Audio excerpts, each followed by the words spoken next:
আসসালামু আলাইকুম। আমরা সবাই কম বেশি ইলিয়াস হোসেনকে চিনি এবং তার নিউজের জন্য সে অনেক বিখ্যাত, অনেক সমালোচনা করে রাজনৈতিক দলের। বিশেষ করে 5ই আগস্টের আগে মনে হতো সে একজন বিএনপির কর্মী, বিএনপির জন্য কাজ করে, এবং 5ই আগস্টের পর থেকে তাকে অনেকেই হয়তো মনে করছে যে না, সে একজন জামাতের কর্মী বা জামাতের এজেন্ট, এরকমই মনে করছে। কিন্তু গতকালকে যেভাবে একটা নিউজ করছে জামাতরে, যে এভাবে ধুয়ে দিল, তাতে মনে হয় যে জামাতের 12টা বাজাই ছাড়বে। আর বিশেষ করে একটা জিনিস ভালো লাগে কি ইলিয়াস হোসেনের, কারণ সে প্রত্যেকটা দলেরই সে সমালোচনা করে, কারণ মাঝে মধ্যে সে বিএনপিরও ধরে। আর সবাই এখন একটা প্রশ্ন করে যে ইলিয়াস হোসেন কার। এটাই হয়তো অনেক সময় বর্তমানে জাতির কাছে প্রশ্ন হয়ে গেছে যে ইলিয়াস হোসেন কার। কারণ সে গতকালকে যে কথাগুলো বলছে, হয়তো অনেক ক্ষোভ বা অনেক কষ্ট নিয়ে সেই কথাগুলো বলছে।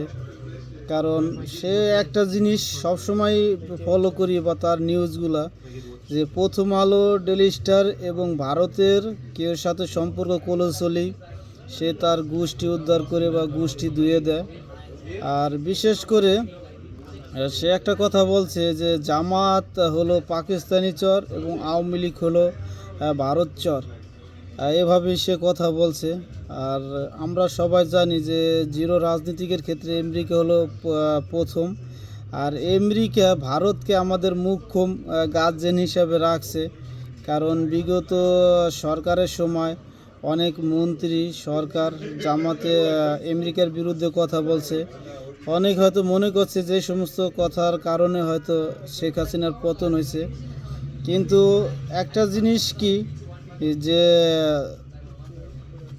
ইলিয়াস হোসেন যেভাবে কথা বলছে জামাতের হয়ে, জামাতরে যেভাবে ধুয়ে দিছে, তাতে মনে হয় যে জামাতের সামনে কোনো কিছু হইলে হয়তো জামাতের অবস্থা করুণ করে ছাড়বে।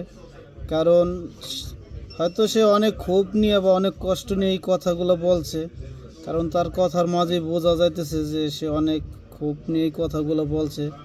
কারণ আমাদের দেশে কিছু অনলাইনের কিং আছে, তাদের মধ্যে 1 নম্বর হলো পেনাকিদা, 2 নম্বর ইলিয়াস হোসেন, আর একজন আছে কর্নেল সরোয়ার। তারা সবাই বেশিরভাগ যে তারা ভারত বিদ্বেষী কথা বলে, কারণ তারা হয়তো বুঝতে পারছে যে ভারত আমাদের উপকারের তিনি ক্ষতি বেশি করে, হয়তো এই জন্যই তিনি এভাবে কথা বলছে। কারণ কয়েকদিন আগে বিএনপির সাথে হয়তো একটা কলহ সম্পর্কের জন্য তাকে বিএনপিকে ধুয়ে দিছে। আর বেশি কষ্ট লাগছে যে তার যে জামাত কয়েকদিন আগে একটা প্রোগ্রাম করে, সেই প্রোগ্রামে ভারতের একজন ঊর্ধ্বতন কর্মকর্তা সেই প্রোগ্রামে ছিল। এটা দেখেই সে ক্ষোভে হয়তো জামাতকে অনেক কথা বলছে। হয়তো সামনে আরও শুনতে পারবো, অনেক ধরনের বক্তব্য আসবে, কারণ সে যে ল্যাঙ্গুয়েজে কথা বলছে তা অনেকগুলাই হয়তো ভাষায় বলা সম্ভব না। হয়তো যারা দেখছেন যে ইলিয়াস হোসেনের এই ভিডিওটা, তার হয়তো বুঝতে পারবেন যে সে কী ধরনের কথা বলছে।